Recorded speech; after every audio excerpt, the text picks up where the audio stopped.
오늘 저는 함께 읽었던 성경 역대상 16장 34절을 중심으로 1972년에서 지금까지 그리고 라는 제목으로 말씀을 전하겠습니다. 소천하신 돌아가신 장인 어른께서 자녀들에게 인사만 잘해도 인정받고 사람들에게 존중받는다라는 말씀을 참 자주 하셨다 들었습니다. 그러니까 인사만 잘해도 사람들에게 인정받고 사랑받는다, 존중받는다, 그런 말씀이셨던 것이죠. 어느 대기업의 회장께서 기자와 대담을 나눈 글을 읽은 적이 있습니다. 거기 기억나는 것은 본인이 대기업 총수인데 살아오면서 아랫사람 윗사람에게 인사성이 밝은 사람들이 결국 회사를 유익되게 하더라, 그리고 자기들도 잘 되더라, 이런 말을 한 적이 있는 것을 제가 보았습니다. 그분들의 말이 진실인지 성경적인지 제가 잘 모르겠습니다만, 제가 장인 어른을 존경하니까 인사만 잘해도, 그저 네가 아들이든 딸이든 인사만 잘해도, 아랫사람 윗사람에게 인사만 잘해도 사람들에게 인정받고 존중받는다, 이런 말씀을 하셨고, 대기업의 큰 총수도 자기가 대기업을 해보니까 하는 동안 아랫사람 윗사람에게 인사성이 밝은 사람들이 결국 우리 회사에도 도움이 되고 그 사람의 삶에도 유익하더라, 이런 말을 하는 것을 보았습니다. 충분히 개연성이 있다고 생각이 되어집니다. 그렇지만 잘 모르겠습니다, 그게 영원한 진실인지. 그런데 여기서 궁금증이 하나 있습니다. 혹시 같은 사람인데, 같은 성도인데 하나님께서 조금 더 챙겨봐 주시는 사람이 있을까? 신앙의 색채라 그럴까요? 여러분, 인사 잘하는 사람이 밥을 더 많이 먹습니까? 인사 안 하는 사람이 밥을 더 많이 먹습니까? 그건 모르지 뭐. 그런 것처럼 같은 사람인데 인사를 잘하는 사람이 좀 더 나은 삶을 살 가능성이 있다는 것이 그럴듯한데 정확히 모르겠고, 하나님이 이렇게 이 집사, 이 목사, 이 장로 다 이렇게 목사들도 많고 집사도 많고 많잖아요. 청년도 많고. 근데 하나님이 보실 때 저 아이의 저런 모습이 참 나한테 좋다라고 인사를 잘하는 사람이 있는 것처럼, 그래서 사람들이 좋아하는 것처럼 하나님이 좀 이렇게 특별하게 좋아하는 성도가 있겠는가? 오늘 본문에서 아주 중요한 인생관 하나를 우리에게 성경이 말해주고 있습니다. 있다는 것입니다. 인사 안 한다고 지옥 가겠어요? 인사 잘한다고 지옥 안 가겠으니까, 인사 잘하고 안 하고가 그게 인사 잘하면 사람이고 인사 잘 안 하면 짐승인 게 아니잖아요. 인사하든 안 하든 맹 사람이고 이래도 저래도 다 기독교인인데 혹시 하나님이 조금 더 챙겨봐주는 인생이 있겠는가 하는 거죠. 오늘 본문은 우리에게 아주 중요한 삶의 기조, 어차피 사는 건데 한 힌트를 줍니다. 역대상 16장은 다윗이 법궤를, 법궤가 아나니아 삽비라 이런 홈리와 비느하스를 통해서 블레셋으로 갔다가 법궤가 또 능력을 발휘해서 블레셋의 다곤 신상당 모가지 부러지고 가는 곳마다 질병이 나고 하니까 그 블레셋 사람들이 법궤를 감당치 못하고 암소에다 실어가지고 그냥 이스라엘로 보냈어요. 그래서 길르 여아림이라는 동네에 와가지고 그 아비나답이라는 사람 집에 좀 방치되어 있었어요. 방치가 아니라 너무 무서워가지고 법궤를 보다가 다 죽어버리고 손만 대면 죽고 하니까, 근데 법궤를 아비나답이란 저 휴전선 근방에, 지금으로 말하면 대성리 근방에 법궤를 보관하고 있었어요. 근데 다윗이 드디어 임금이 되었죠. 임금이 그 천한 목동, 자기 아버지나 형들에게도 별로 인정받지 못했던 8아들 중에 막내 아들 다윗이 임금이 되자 너무 감격스러워서 자기는 예루살렘 성, 사람들은 군당을 다윗성이라 불렀는데 자기는 삐까뻔쩍한 이태리 대리석으로 지은 다윗성에 있는데, 예루살렘 성에 있는데 하나님의 상징인 거기 모세가 받은 10계명, 모세 쌍난 지팡이, 만나, 하나님 먹이신 만나, 그 하나님 임재, 하나님을 상징하는 법궤가 저 대성리 저 휴전선 근방에 비무장지대에 있는 것을 보고 너무 마음이 아파서 법궤를 이제 예루살렘 성으로 옮기는 과정 중에 나오는 내용입니다. 16장 오늘 본문을 읽읍시다. 읽습니다. 시작.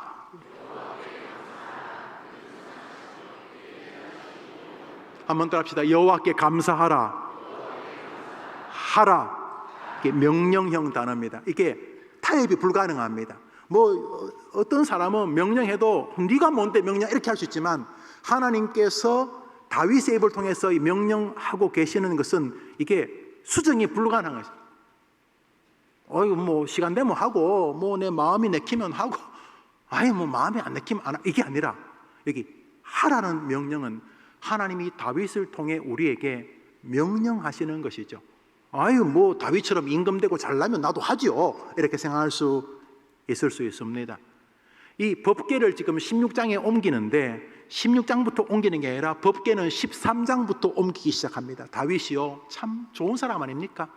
내가 이렇게 잘 됐는데 나만 잘못 안 되지. 내가 진짜 찢어지게 가난하고 진짜 뭐 갱죽 먹고 송진 그 송화가루 이런 거 먹고 그 껍데기 벗겨 먹고, 그래서 뭐 아침마다 그 소화 안 되는 거 먹어서 변비하고 막 이렇게 살던 내가 이렇게 진짜 이렇게 하나님 도와주셨는데 내가 이렇게 지금 내가 영혼들을 구원해야지, 가난한 자를 도와야지, 이렇게 되는 것처럼 뭐 잘 될 때 감사야 누구나 할 것 아닙니까? 그런데 그게 그런 게 아니에요. 13장부터 이제 16장까지 법궤를 옮기는 사건이 일어나는데, 이제 13장으로 돌아갑니다. 내가 임금되어서 기분 좋다고 지금 다윗이 법궤 옮깁니다. 시작. 다윗이 하나님의 궤를 아비다람의 집에서 나오는데 다윗과 이스라엘 온 무리는 하나님 앞에서 힘을 다하여 소고와 제금과 나팔로 연주하니라. 소들이 띠므로 우사가 손을 펴서 궤를 붙들었더니 궤를 붙들므로 말미암아 여호와께서 진노하사 치심에 그가 거기 하나님 앞에서 죽으니라. 그날에 다윗이 하나님을 두려워하여 이르되 내가 어떻게 하나님의 궤를 내 것으로 오게 하리. 좋게 시작했는데 즉사해 버린 것입니다. 아비나답이 누구냐면 기럇 여아림에서 법궤를 보관하고 있던 집안의 가장입니다. 그러니까 법궤가 두렵지만 자기 집에 와서 이 참 정성을 다해서 아비나답이 돌보지 않았겠습니까? 그래서 다윗이 그동안 수고하셨습니다. 이제 법궤를 서울로 옮기겠습니다. 아이고 전하 그렇게 하시죠 하고 법궤를 싣고 이제 임금이 보낸 황금 마차에 실어가지고 이제 집을 나서는데 다윗은 뭐 좋아가지고 할렐루야 할렐루야 하나님이 나를 도우시고 우리를 도우시고 이러면서 가다가 갑자기 소가 뭐 돌멩이가 있었는지 벌떡 뛰었어요. 그러니까 이 우마차가 탁 이렇게 기울어대면 덜컹해서 그 법궤가 밑으로 이렇게 쓱 밖으로 떨어질 뻔했어요. 그래서 이 아비나답의 아들 우사가 젊은 청년인데 얘는 어릴 때부터 법궤랑 살았어요. 자기 집에 늘 법궤 있어서 자기 집에 뭐 늘 교회 강단에 있고 늘 만나는 게 목사, 집사, 장로고 뭐 그냥 늘 교회 생활에 익숙한 사람이야. 이 우사가 법궤가 늘 자기 집에 있었다는 게 자기 집에. 그래서 법궤가 이렇게 소가 벌떡 이렇게 뭐 돌부리 때문에 푹 뛰든지 뛰니까 그 쓰러지는 거 그 좋은 마음으로. 여러분 제가 그 마차 타고 가는데 막 쓰러지려면 여러분 뒤에서 어떻게 할 거예요? 쌤통이다 이런. 목사님 이렇게 뭐 막아주는 척이라도 안 하겠어요? 이 매정한 사람들아. 저는 뒤에 가다 여러분이 뭐 우마차 가시다가 떨어지려면 아이고 집사님 장로님 제가 안 하겠어요. 그런 거지 뭐. 그래서 이 법궤가 이렇게 우사가 이렇게 막았는데 하나님이 네가 왜 제사장들만 손댈 수 있는 법궤에 손대느냐 치셨어요. 치셨다. 그 자리에 즉사해버렸어요. 여러분 얼마나 무섭고 썰렁합니까? 제일 놀란 건 다윗이었어요. 임금이 돼가지고 법궤를 자기 생각에는 정말 이거 잘한다고 지금 옮기는데 아비나답도 자기 자식이 죽었지. 모든 사람들이 막 하나님의 임재 앞에서 버들버들 떨었어요. 아마 무서운 기억이 떠올랐을 거예요. 법궤 뚜껑 열다가 수만 명이 죽었거든요. 법궤 가는 곳마다 질병이 나가서 동네가 초토화됐거든요. 하나님의 어미 앞에 다윗이 버들버들 떱니다. 읽었죠? 다윗이 두려워했다. 마침 그 사건이 벌어진 것이 오벳 에돔이라는 사람 집 앞이었어요. 그래서 오벳 에돔 여보게 우선 법궤를 자네 집에 좀 모시세요. 오벳 에돔은 정말 믿음이 좋은 사람입니다. 이거 자기 집에 그 법궤 갖고 오고 싶겠습니까? 그 잘못하면 다 죽는데. 그 집 법궤를 그 오랫동안 보관했던 아비나답 집에 아들이 죽었는데, 근데 오벳 에돔이 네 하고 자기 집에 법궤를 모십니다. 성경에 오벳 에돔 가문 전체가 대대로 수십 대가 기록이 되어 있습니다. 복을 받는 것으로. 그리고 다윗은 이제 다윗성으로 돌아옵니다. 이게 13장이었습니다. 읽어줘 13장. 기가 막힙니다. 살인 사건으로 끝이, 그것도 하나님이 죽이셨어. 이게 여호와께 감사하라는 16장이 나오게 된 시초입니다. 무슨 감사하면 지금 사람이 죽었는데요.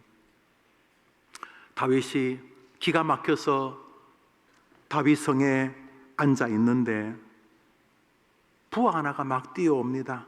전하, 전하. 안 그래도 지금 13장에서 정신이 하나도 없는데 그래 무슨 일인가 그랬더니 14장에서 부하가 기가 막힌 소식을 전합니다. 14장 읽읍시다. 시작. 다윗이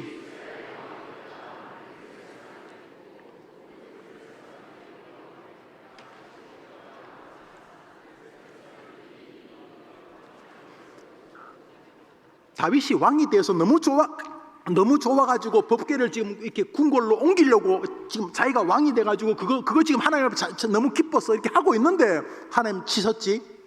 그래서 기가 막힌데 자기가 왕이 됐다는 걸 블레셋이 듣고 뭐 축하 사절을 보내는 게 아니라 전쟁을 일으킨 것입니다. 그래서 부랴부랴 다윗이 이제 갑옷을 입고 전쟁터로 가보니까 벌써 휴전선 무너졌고 비무장지대 다 무너졌고, 어제 우리 요수총무 아이들이 DMZ 갔다 왔는데 비무장지대 다 무너졌고 대성리 다 무너졌고 지금 뭐 파주로 일산으로 밀려오고 있는 거예요. 지금 기가 막힌 상황이 벌어진 것입니다. 법궤를 옮기려고 시작하면서부터 벌어진 일이에요. 무슨 감사. 지금 정신이 하나도 없는데 엎친 데 덮쳐 있는데, 그런데 그는 오늘 우리에게 인생 기조 하나를 보여줍니다. 시편 118편은 다윗의 저작이 아니라는 것이 거의 개혁주의 진영 학자들의 의견입니다. 그 내용이나 문체를 운영하는 방법들이 다윗적이지 않다라고 생각하는 거죠. 시기도 그렇고. 그래서 저도 시편 118편은 다윗의 저작이라 보기 어렵다, 저는 그렇게 생각을 합니다. 훨씬 더 후대에 기록된 성경으로 보인다, 뭐 저도 그렇게 생각합니다. 우선 성경에서 시편 118편의 서문에 다윗의 시라고 밝히지 않습니다. 예, 다윗의 시가 아닌 것이 거의 확실시 되어집니다. 그런데 중요한 것은 시편 118편은 29절로 이루어진 시인데 1절과 마지막 절이 방금 다윗이 역대상 16장에서 고백했던 것과 단어, 토시 하나도 틀리지 않고 똑같다는 것입니다. 118편을 1절과 마지막 절 읽어봅시다. 시작. 그는 선하시며 여호와께 감사하라. 여러분, 지금 방금 읽었던 다윗의 역대상 16장의 감사라는 일의 그 전후가 꼭 감사할 상황은 아니었다는 것을 지금 느끼고 있는데, 지금 시편 118편 목사님이 왜 읽으라고 그러십니까? 시편 118편도 그 기조가 동일하기 때문입니다. 1절도 여호와께 감사하라, 그는 선하시고 인자하심이 영원하고, 마지막 절도 동일한데, 그러면 시편 118편 기자는 엄청 과거와 현재가 행복하니까 저렇게 말하는 것인가? 시편 118편 몇 절을 읽습니다. 읽읍시다. 내가 시작.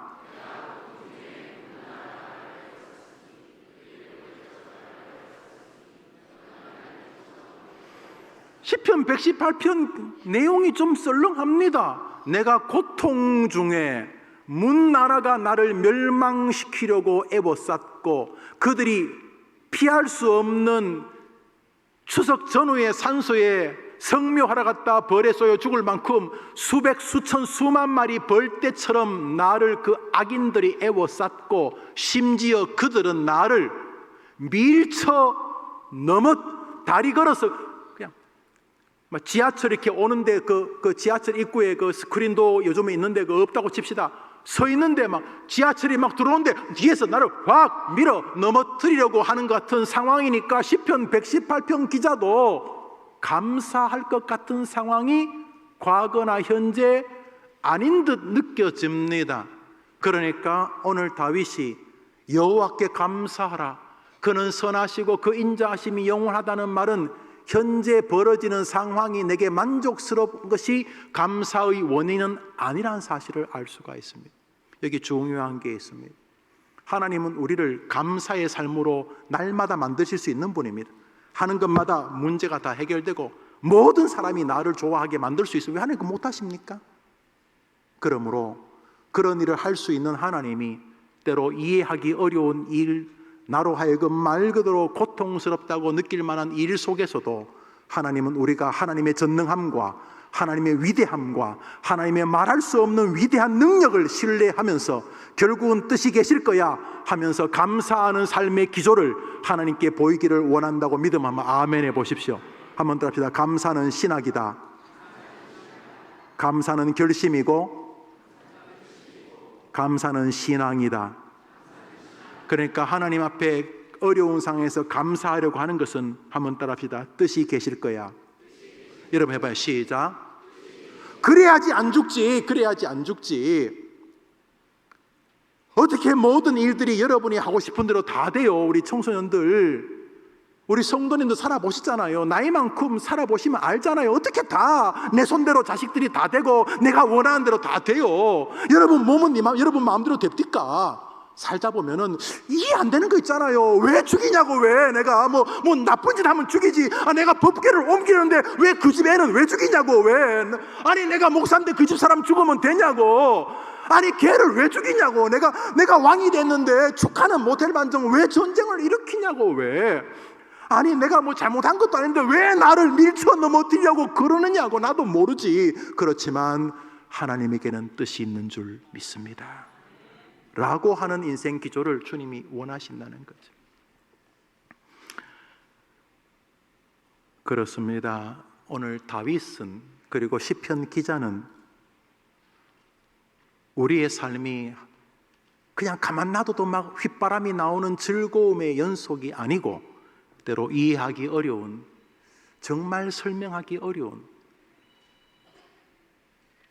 정말 동의하기 어려운 일들 속에서도 나는 이해가 안 되지만 자기 아들 예수님까지 나를 위해 죽일 만큼 나를 사랑하시는 분에게는 뜻이 있을 줄 믿어.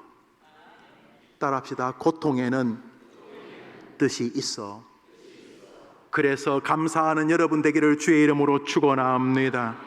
오늘 우리는 다윗의 역대상 16장이나 시편 118편을 읽으면서 상황이 그리고 지나온 삶의 과거와 현재에 만나는 일들이 꼭 감사하기 때문에 감사하라고 하는 것이 아니라는 사실을 알 수가 있습니다. 그래서 여러분 기억해야 됩니다. 우리 학생들, 여러분이 다니는 중학교, 고등학교에서 친구들이 여러분 보고 너는 기본적으로 삶을 감사하는구나 라고 들어야 됩니다. 사람들이 여러분 보고 네가 엄청 공부 잘하는 것도 아니고 열심히 하겠지만 그냥 니를 보면 너는 기본적으로 인생을 좀 감사하며 사는 것 같아 이래야 된다는 거예요. 더 중요한 것은 하나님이 여러분 보고 저 녀석이 기본적으로 나 때문에, 나 하나님 때문에 할 수 있는 일이든 할 수 없는 일이든 만날 때마다 기본적으로 나에게 감사하며 사는구나 라고 하나님께 인정받아야 된다는 거예요. 그러면 다윗의 하나님이 여러분의 하나님인 것을 보게 되실 거예요. 감사가 여러분의 삶이 되기를 축복합니다. 여러분, 다윗이나 시편 118편 기자만 인생이 감사한 게 아니고 그들만 인생에 어려움이 있었던 게 아니고 여러분도 마찬가지잖아요. 우리 성도님들 살아오면서 인생에 평탄만 하셨습니까? 그러셨습니까? 하는 일마다 다 잘 되셨습니까? 지금도 여러분이 사랑하는 가족들, 자녀들, 부모들, 형제들, 시부모님, 고모, 이모, 숙모 다 여러분 편 됩니까? 하는 것마다 막 떼돈 벌고 계십니까? 하는 것마다 자녀들이 다 잘 됩니까? 모든 사람이 여러분 편 되어줍니까? 지지해 줍니까? 다윗도 어려웠고 시편 기자도 어려웠다면 여러분도 살면서 감사하기 어려운 상황이 왜 없겠습니까? 목회 연구를 한 달 동안 안식월을 가지는 동안 여러분들을 만날 때 여러분들이 제게 공통적으로 말씀하셨어요. 김 목사님, 김 목사는 그 참 감사가 많은 것 같아. 삶을 감사하며 사는 것 같아. 이렇게 말했어요. 내가 그래서 당근이지. 내가 이렇게 당근이지. 야, 또 성도님들 만나는 분이 친구든 어른이라면 아니 내가 예수를 믿고 있고 세상에서 가장 아름다운 교인들과 함께 한 생애를 걸어가는데 어찌 감사하지 않을 수 있습니까? 전 정말 너무 감사합니다. 우리 아이들, 청년들, 장년들, 교사들, 부모님들, 집사님, 장로님, 권사님 너무 감사하다고. 제가 해보는 소리가 아니라 진심으로 제가 감사하고 살아갑니다. 그랬더니 하나님이 아마 다른 사람이 좀 그래 보여주는가 봐요. 그렇지만 여러분, 저라고 뭐 인생이 감사이기만 했겠습니까? 저는 학창시절에 부모님이, 아버님이 연대보증을 잘못 써서 저는 대학생활 가운데 학비를 한 번도 집에서 받아본 적이 없습니다. 그래서 학비를 내지 않아도 되는 학교를 잘 다녔습니다. 그래서 신학을 할 마음을 하나님이 주셨습니다. 얼마나 감사합니까? 돈을 못 받아서, 돈을 낼 수 없어도 다닐 수 있어서 공부를 하고, 그런 공부를 하는 동안 내 마음에 하나님이 개입해 주셔서 신학을 하려는 마음을 주셨고, 또 신학교를 마칠 때쯤 신학교 교수님이 또 강권적으로 또 유학을 가라. 그래서 제가 그 교수님에게 나는 영어도 못하고 돈도 없다. 그랬더니 당신도 영어도 못하고 돈도 없었다. 그래서 가라. 또 이렇게 말했어. 그래, 그러면 또 가자. 그래서 이제 결혼한 지 이제 몇 개월 만에 이제 유학을 갔는데 도착하고 몇 개월 만에 또 IMF가 탁 난 거야. IMF가. 그때는 이제 제 마음에 좀 서운함도 있고 그랬는데, 그때 저를 붙잡은 성경 구절이 바울이 디모데에게 알려줬던 성경 구절입니다. 한번 따라합시다. 감사함으로 받으면 버릴 것이 없나니. 그래서 그냥 마음에 돈도 없고, 그래서 이제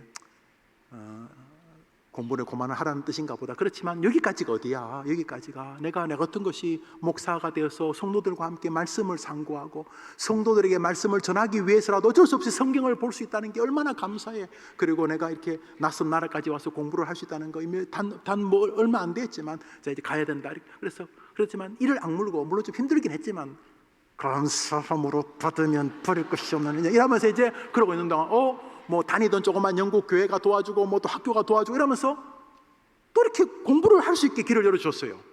참 신기해. 그래서 스코틀랜드에서 이제 공부를 좀 이제 하고 싶은 걸 마무리하고, 제가 늘 흠모하는 로이 존스 목사님의 고향인 웨일즈로 이제 내려오게 되었어요. 와서 이제 학위 논문을 이제 쓰는데, 이제 큰애가 이제 스코틀에서 태어나고, 이제 둘째가 이제 딸내미가 웨일즈 태어났어요. 공부는 안 하고 애만 낳나 그러지 마시고 그냥 그렇게 됐어요. 그래서 이제 둘째가 이제 막 태어났는데 이제 논문을 막 마무리해야 되는데, 막 하루에 17시간, 18시간 뭐 진짜 그렇게 영어도 못하는 사람이 막 그러다 보니까 늘 몽롱했어요. 늘 몽롱했어요. 근데 생활도 너무너무 어렵고 그렇지만 제가 나는 클리닝, 청소하면 이제 반값은 벌 수 있는데 나는 안 한다. 나는 굶어도 공부 마치고 나는 한국 가서 목회한다. 그래서 막 그렇게 애를 써 공부하고 있을 때였어요. 막 겨우겨우. 그날도 이제 막 비몽사몽 가는데 이제 아이를 낳은 지 얼마 안 됐기 때문에 이제 아이를 목욕을 시킨다고 뜨거운 물을 받다가 그만 그 물을 제게 다 덮었었어요. 3도 화상을 입었어요. 다행히 애는 안 다쳤어요. 그리고 그날부터 3일간 제가 혼수 상태에 빠졌어요. 병원에, 화상 전문 병원에 약 한 달 가까이 이제 병원에 있었어요. 근데 3일 만에 깨나자마자 아픈 게 걱정이 아니고 논문이 걱정이야. 논문이 어떡하냐. 이제 다시 이제 안 하면 1년 동안 저는 영국에 있을 수도 없고, 또 1년 동안 있는다고 뭐 실력이 느는 것도 아니고. 그래서 이제 그런데 하루 이틀 지나면서 나는 이제 논문을 못 쓰고 이제 귀국하는가 보다. 그러면서 또 제가 스스로 입에서 또 이를 악물고 또 했어요. 감사함으로 받으면 버릴 것이 없나니. 이제 그러고 있었어요. 여러 날이 지났을 때 지도 교수님이 오셨어요. 그런데 학장님을 모시고 왔더라고요. 그래서 제가 올게 왔구나. 지도 교수님으로도 안면이 있었는데 자기가 말하기 어려우니까 학장님 데려와서 미스터 김, 이번에는 논문을 못 쓸 것 같다. 기회를 내년에 써야 된다. 뭐 이렇게 말할 줄 알고 이제 결심하고 이렇게 학장님을 보고 있는데 이렇게 말했어요. 미스터 김, 제가 영어 한번 써볼게요. Don't worry. 걱정하지 마라. 들어보니까 학교 보드가 모여서 저에 대해서 병원에서 의사분이 한 달 정도 한 달 치료하고 다시 집에서 한 달 동안 더 치료하면서 그 논문을 쓸 저에게 2달의 기회를 더 주기로 했다는 거예요. 이게 뭔 소리인지 모르죠. 그리고 익스터널 examiner니까 논문은 또 다른 대학 교수님이 심사하는데 그 사람에게도 연락해서 그렇게 하더라고요. 아싸, 2달을 벌써.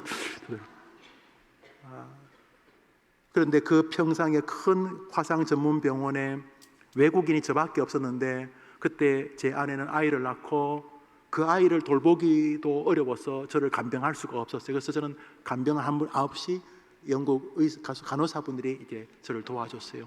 이제 지금 제가 하는 말 우리 학생들 한번 들어보시길, 여러분의 담임 목사님 한번 들어보세요. 그 간호사들이 나를 엄청나게 불쌍히 여기는 거예요. 그래서 어느 날 간호사가 한국 깻잎 통조림을 가져왔어요. 누구한테 뭐 얻었다는 거야. 얼마나 감사한지. 그리고 미스터 김 불편한 게 있으면 말하라. 근데 그 나를 담당하는 그 영국인 간호사 분께서 예수님을 안 믿어요. 자기는 교회를 안 다닌다. 그래서 내가 마음에 이분을 전도해야겠다 이런 마음이 들었어요. 그래서 어느 날 그분을 불렀어요. 나에게 하루에 한 5분 10분 좀 같이 대화할 수 있냐. 가능하다.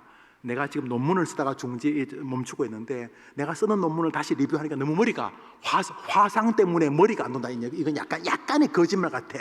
화상하고 머리하고 상관이 없는데. 그래서 그러냐고. 그래서 당신이 시간 날 때마다 한 5분 10분 정도 내 논문을 좀 읽어주면 안 되냐. 내가 듣다가 내가 또 모자란 거 생각나면 그렇게 하자. 그렇게 했더니 그분 앉혀놓고 이제 그분 읽기 시작하는 거예요. 읽기. 그런데 아십니까? 우리나라 간호사들은 너무 바쁘신데 영국인 간호사들은 정말로 할 일이 없다는 거. 그 간호사분이 앉아서 이제 예수도 안 믿는 사람이 리바이벌이라고 제 논문을 이제 읽어주는 거예요. 읽고 저도 그러다 그분이 얼마나 성실하냐면 읽다가 또 자기 누가 부르면은 가면서 자기를 부르는 간호사 보고 내가 갔다 올 때까지 네가 좀 읽어줘라 그래서 그 간호사. 근데 놀라운 것은 그 간호사분들이 읽다가 문장이 좀 이상하면 미스터 김 이거는 영국에서는 이렇게 쓰지 않는다 이러면서 자기들이 또 토시도 고쳐주고 참. 심지어는 리바이벌 영국 웨일즈에 부흥이 있었는데 그 리바이벌 자료를 가지고 나한테 주기도 하고 또 같이 부흥에 대해서 간호사랑 얘기도 하고. 그래서 이제 제가 은퇴가 아니지 퇴원을 하고 지금 제가 하려는 말 한번 들어보세요. 제 친구 강문진 목사님하고 제가 같은 클래스메이트였거든요. 그러니까 영국에 있었는데 강문진 목사님은 훨씬 저보다 영어를 잘해요.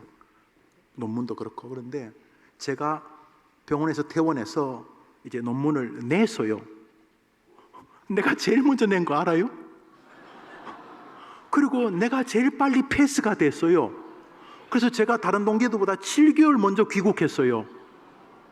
이쪽은 별 관심이 없는데 저는 감사함으로 받으면 버릴 것이 없다고 믿습니다. 우리 학생들 부모님 이혼한 분들 계시죠? 박수 칠 일은 아니지만 그게 여러분을 불행하게 만들지 않아요. 절대로, 결코, 진짜예요. 그러나 여러분이 원망하고 사시면 여러분은 평생 길이 안 열릴 거예요. 사울처럼. 사울이 원망하다가 자기도 죽고 자기 자식들 다 죽이잖아요. 그러지 말고 이해되는 건 당연히 고마워하고 아이고 고맙죠. 하나님 고마워요. 이해가 안 되는 것도 하나님에게는 뜻이 있다고 믿으시기를 바라요. 감사함으로 받아내느냐는 여러분의 몫입니다. 감사함으로 받으면 버릴 것이 없나니. 1972년에서 지금까지 그리고 오라는 설교 제목의 1972년은 해림교회 홍성기 목사님이 설립한 해입니다. 52년이 흘렀습니다. 부임 원로 목사님과 대화를 하는 동안 목사님이 말씀하셨습니다. 참 행복했지만 너무너무 힘들 때도 많았어. 김 목사 몇 번이고 목회를 다 그만두고 그냥 가족들 데리고 미국으로 유학 가버리고 싶을 때가 많았어. 교회 때문에 성도 때문에 참 힘들 때가 많았어. 이렇게 말씀을 하셨습니다. 한 번은 수양강 부지를 샀더니 홍성기 목사가 저거 자기 거 만들려고 저런다고 해서 그때 참 마음 아프고 힘들었어. 그러셨습니다. 예, 본인이 개척한 교회인데도 어디 만만하기만 했겠습니까? 그런데도 멋진 말이 있습니다. 한번 따라합시다. 김 목사 해봐요. 그때 하셨던 말 하늘에 가서 물어봐요. 진짜인지. 한번 따라합시다. 김 목사 그래도 감사가 더 커. 그 감사 때문에 이 교회가 여기까지 있는 줄 믿으면 아멘 해보십시오. 그 뒤를 이어 지난 20년간 목회하는 김용호 목사, 정말 행복한 목사였습니다. 여러분 느낄 때 그래 느낌이 오십니까? 제가 해림교회 목사인 것이 막 죽을똥 살똥 그렇게 막 그냥 아이고 또 교회 가나 이런 표정인 것 같아요. 제가 행복해 보입니까? 예, 우리 사람들이 저보고 다 그래요. 김 목사 행복하다고. 제 동기들은 어떤 교인이 1,000억을 헌금했다 그러더라고 나한테요. 1,000평을 기증한 것을 1,000억을 헌금했대. 그래 뭐 1,000억이든 그래 행복하다 그래. 뭐든지 간에. 그렇지만 김용호 목사는 지난 20년 동안 감사할 일만 있었겠습니까? 16년 전부터 어린이들과 어른들이, 청소년들과 어른들이 함께 예배하려고 했었고, 두만강 프로젝트, 북한 선교, 요셉 총무, 그 무엇보다 말씀 중심의 교회, 교리 중심의 교회, 설교 중심의 교회, 성도들이 날조를 비롯하여 성경 읽기, 스스로 하나님과 말씀의 교제를 가지는 교회를 꿈꾸는 일들이 모두가 다 동의할 만한 일들이었겠느냐? 아니었습니다. 이 예배당 여러분 아시죠? 제가 해림교회 부임할 때부터, 아니 사실 지금까지도 제 머릿속에 이렇게 큰 예배당을 짓는 것은 없었어요. 아시죠? 제가 유일한 건물은 노인시설, 노인병원이든지 노인시설, 노인들과 함께 믿음의 길을 가다가 하늘나라 가는 것이 제가 지으려는 건물의 유일한 건물이었지, 저는 이렇게 수천 명 모일 교회당을 저는 지을 것을 꿈에도 생각해 본 적이 없었어요. 그 스님만 안 만났더라면. 스님을 결국 만나서 이 아름다운 예배당을 지었습니다. 예배당을 짓는 거 너무, 여러분 예배당 너무 아름답죠? 해림교회 예배당, 그죠? 네, 너무 아름다워. 그런데 예배당을 짓는 동안도 내가 스님에게 돈을 10억을 받았다더라, 복지 시설을 팔면서 종근당에 돈을 받았더라, 부동산 중개인을 협박해서 돈을 받았더라, 공사는 원청에서 하청에서, 하청에 재하청 회사에게 받았다더라, 한참 뒤에는 또 각색되어서 누구 중간에 다리를 놓고 받았다. 와, 별의별 이야기들이 다 있었습니다. 예배당을 지을 때 건축위원장 곽강교 장로님과 우리 울면서 약속한 게 하나 있습니다. 장로님, 예배당을 마무리할 때까지 종이커피 한 장, 짜장면 한 그릇도 받거나 불이하지 맙시다. 제 기억이 틀리지 않는다면 저는 이 예배당을 짓는 동안 짜장면 한 그릇도 누구에게 받은 적이 없습니다. 누군가 추석인가 15,000짜리 멸치를 보냈던데 저는 그 건설회사에 돌려보냈습니다. 저는 이렇게 말할 수 있어요. 그러나 이거는 제 이야기고 사람들은 꼭 그렇게 안 볼 수도 있지 않겠습니까? 우리 여러분, 지금 제가 여러분 특히 청소년에게 무슨 말하고 싶으냐 하면, 목사도 다 사람들이 좋아하는 거 아니에요, 여러분. 그런데 여러분이 얼마나 대단한 인간이라고 모든 사람이 여러분을 좋아해 줘야 돼요. 죽기는 왜 죽어요? 죽기는 왜 죽어요? 죽기는. 인생을 사는 동안 뭔지는 모르지만 감사함으로 받으면 길이 열리는 줄 믿습니다. 어른들이 말하죠. 인사만 잘해도 길이 열린다. 인사만 인사라도 길이 안 열리는지는 모르지만 하나님께 감사하려고 하면 하나님이 길을 열어주신 줄 믿습니다. 시편 23편입니다. 다윗 이 정신을 읽습니다. 시작. 여호와는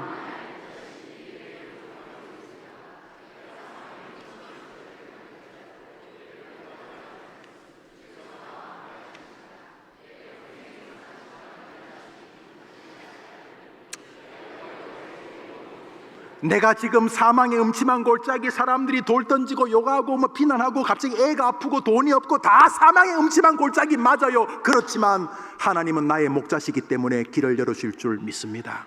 그러면 그렇게 될 줄 믿으면 아멘 해보십시오.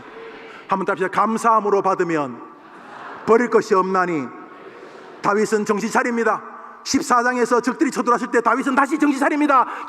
내가 법궤를 옮기려다가 뭔가 이상해졌는데, 그렇지만 하나님의 뜻이 계실 거야. 적들이 쳐들어왔을 때 다윗이 회복됩니다. 14장 9절부터 읽습니다. 시작. 블레셋 사람들이 이미 이르러 러바임 골짜기로 쳐들어온지라. 다윗이 하나님께 물어 이르되,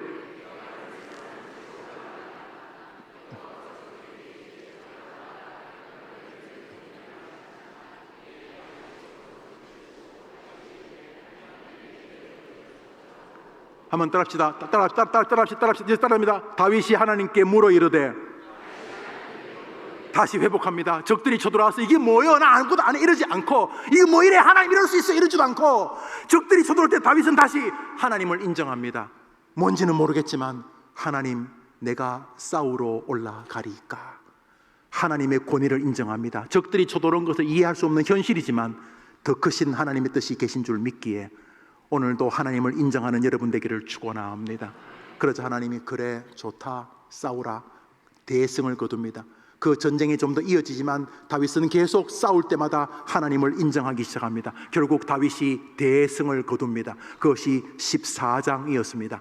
대승을 거두고 다시 궁궐로 돌아온 다윗은 다시 법궤를 생각합니다. 그리고 무엇이 더 하나님이 기뻐하신지를 꿈꿉니다. 그리고 15장에서 법궤를 다시 옮길 준비를 합니다. 15장을 읽습니다. 역대상 15장입니다. 시작. 다윗이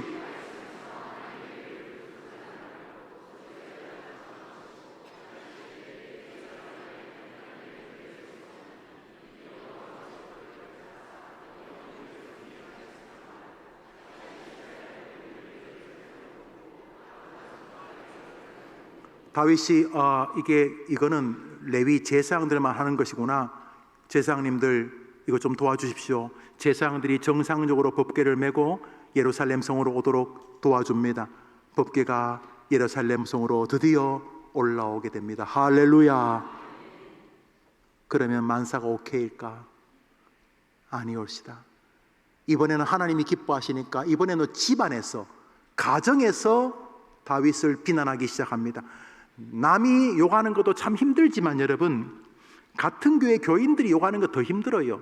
남이 욕하는 것도 힘들지만 남편과 아내와 아이들과 부모와 자식과 형제가 욕하는 건 더 힘들잖아요. 다윗이 정말 기쁜데 가정에서 또 다윗을 비난합니다.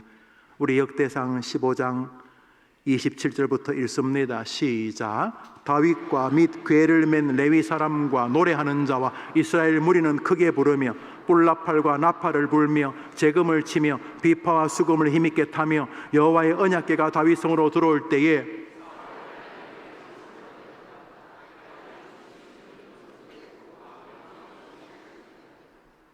이번엔 또 부인이, 사울의 딸이죠, 자기 부인이 다윗을 비아냥거립니다. 밥상머리에서 밥 잘 먹다가 밥상 뒤엎는 일도 벌어지죠. 부부 사이가 비아냥 때문에, 부모와 자식의 비아냥거림 때문에. 그렇지 않습니까? 지금 다윗은 너무 행복한데 이번에는 또 왕비가 다윗을 비아냥거립니다. 다윗이 너무 기뻐서 하나님께 찬양하는 걸 촐랑댄다고, 채통 없다고 막 비아냥거립니다. 그런데 다윗은 이게 15장 마지막 절입니다. 16장에서 이렇게 말합니다. 오늘 설교 본문입니다. 16장 시작. 기억나십니까? 인생의 기조가 13장부터 꼭 행복한 거 아니었어요. 시편 118편 기자도 삶이 과거나 현재가 꼭 지금 다 순탄한 거 아니에요. 그렇지만 하나님께는 뜻이 있다고 믿고 하나님을 인정하고 하나님을 소망하고 하나님을 바라보고 하나님께 감사하고 하나님을 기대하면 다윗의 하나님이 지금도 여러분에게 동일한 은혜를 베푸실 줄 믿으면 아멘 해보십시오. 다윗은 불평과 원망과 저주를 아는 사람입니다. 그 무서운 참혹한 대가를. 레위기 20장 읽습니다. 20장, 레위기 20장 시작.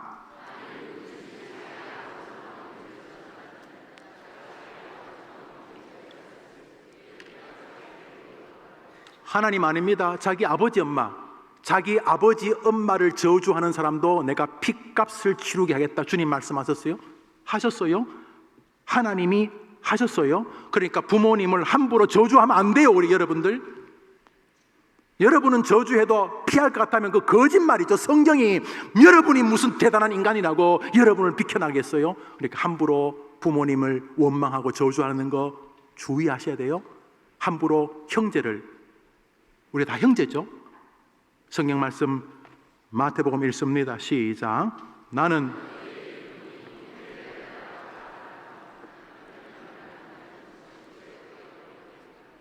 여러분, 라가라는 말은 가벼운 욕이거든요. 이 등신아, 이 바보야, 이런 정도인데 형제를 원망하고 비난하는 것도 대가를 치르게 하겠다, 이런 뜻입니다. 그러니까 감사를 지금 강화하는 방식이요. 감사가 얼마나 큰데 감사를 방해하는 짓을 하지 말라는 거죠. 여러분의 호흡이 오늘 끝나더라도 그 끝나기 직전에 호흡을 바라보시는 하나님이 얘는 나에게 감사하는 삶이었다고 고백하는 여러분의 인생 되기를 주의 이름으로 축원합니다. 설교를 마칩니다.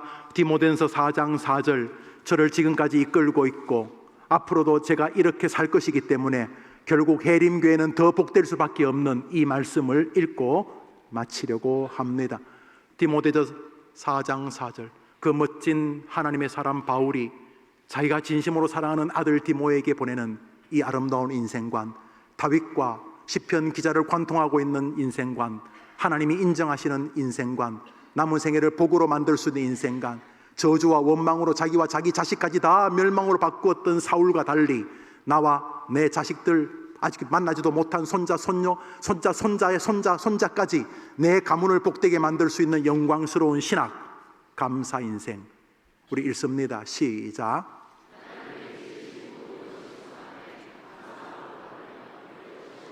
중고등학생들, 여러분은 이거 외워집니다. 이거 여러분이 이해하려고 하지 말고 잘 박힌 모처럼 어디 박아 두십시오.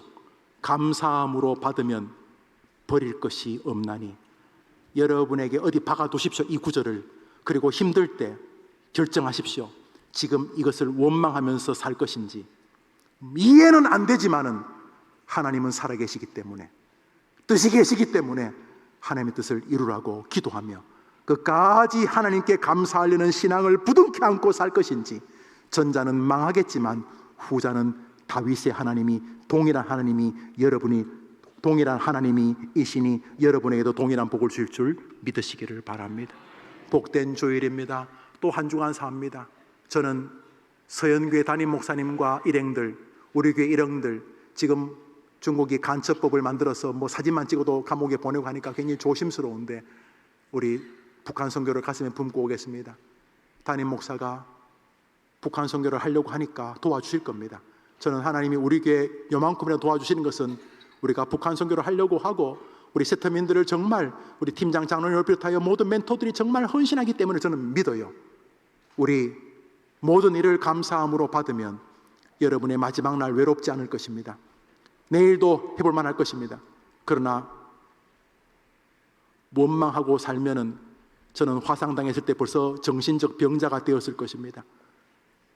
감사함으로 받으면 버릴 것이 없는 줄 믿으시고 그 아내, 그 남편, 그 아들, 그 부모, 그 사위, 그 며느리, 그리고 지금 여러분이 처해 있는 상황을 원망과 불평을 거두시고 하나님에게는 뜻이 계시다고 믿고 감사함으로 고백하는 여러분 되기를 주의 이름으로 축원합니다. 우리 다 같이 일어나서 찬송 한 장 하겠습니다. 감사하라 여호와의 종들아.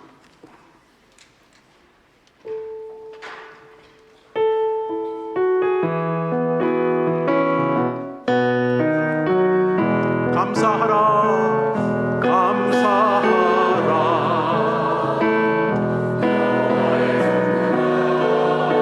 우리 살아봅시다. 오, 살아봅시다.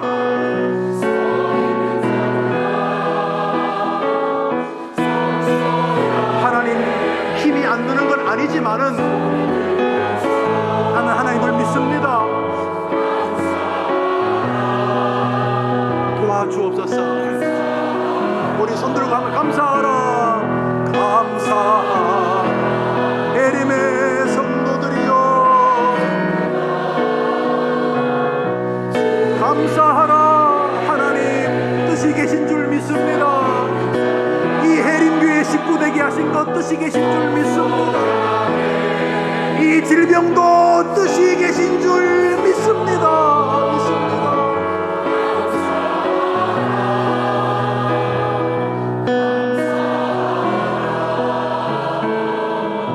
여호와께 감사하라. 그는 선하시며 그 인자하심이 영원하미로다. 기도합시다. 구주 예수님의 은혜와 하나님의 사랑과 성령의 교통하심이 어쩔래 남은 삶 나에게 어떤 모습으로 보일래 물으시는 음성 앞에 다윗처럼 시편 118편 기자처럼 바울처럼 감사함으로 받으면 버릴 것이 없기 때문에 무척 힘이 안 드는 건 아니지만 학창시절, 가정생활, 직장생활, 경제생활, 투병생활, 복잡하고 억울한 인간관계 그 어떤 상황 속에서도 하나님을 인정하고 감사함으로 받을 테니 믿음을 더하여 주시옵소서. 이렇게 고백하며 세상으로 나아가는 해림의 귀한 백성들, 특별히 저 청소년들과 저들을 눈물로 키우는 부모와 교사들 위해 영원토록 함께 있을지어다. 아멘.